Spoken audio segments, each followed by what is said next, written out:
The Snail Who Forgot the Milk by Sigal Adler.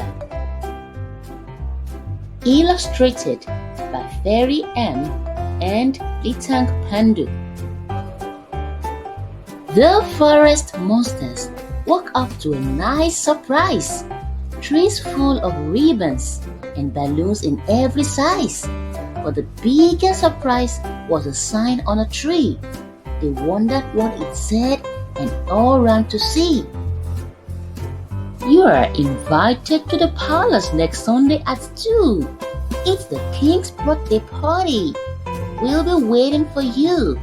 The Monsters King celebrates just once every year. So come one and all. We're expecting you here. Monster King felt great.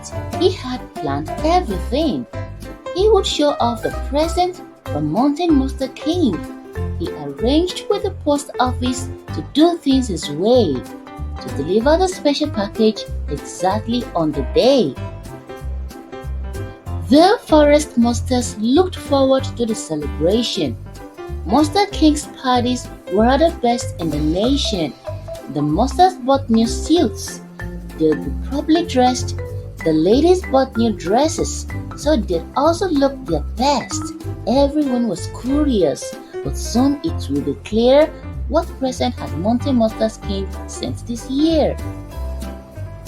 At the post office, there was excitement around the special mail. The package had arrived, but the mailman was a snail.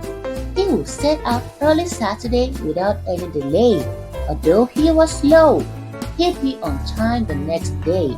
He must be careful not to anger the king by mistake, because if the king yelled, the whole forest would shake.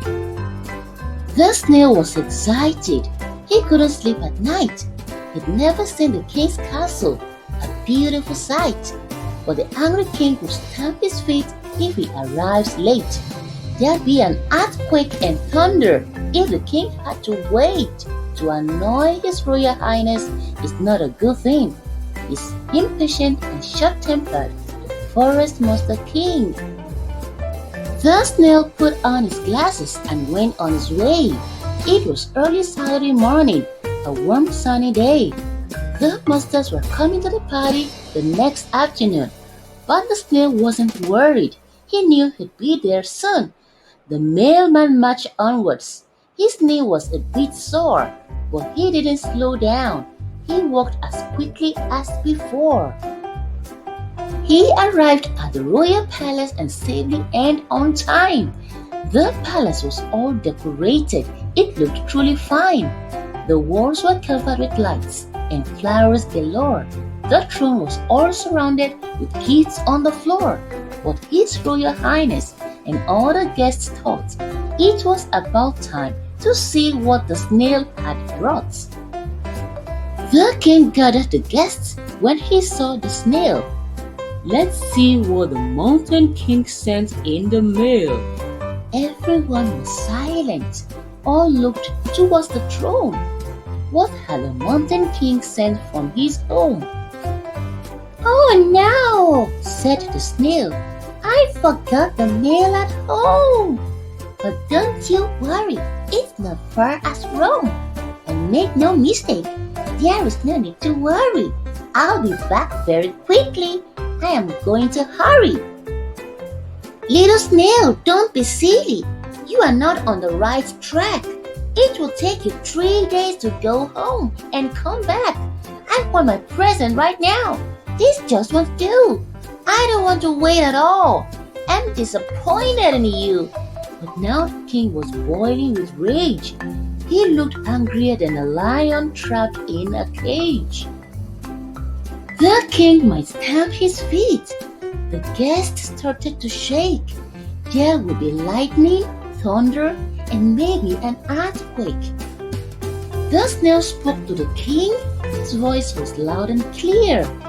You are impatient and short-tempered, but I have no fear. If you had more patience to hear what others say, you would understand much more. It's a much better way. The solution is simple, because as everyone knows, A snail takes his house with him wherever he goes. The snail poked his head into his house on his back. He gave the king a golden envelope framed in black. Inside was a tiny computer, no larger than a hand, just what the king had dreamed of to help him rule his land. Everybody cheered for the courageous little snail. He stood up to the monster king, and his advice did prevail. The forest monster was a good king, but truth to tell, he was much too impatient, quick to anger and yell. The king of the forest monsters said sorry right away. He shook the snail's hand. This is what he had to say. You taught me that if I stay calm and polite, if I have patience and I'm careful not to fight, if I think before I act and hear what others have to say, life would be more peaceful. It's a much better way. Thanks for reading along with me. I hope you learned something new today. See you in my next video. Bye.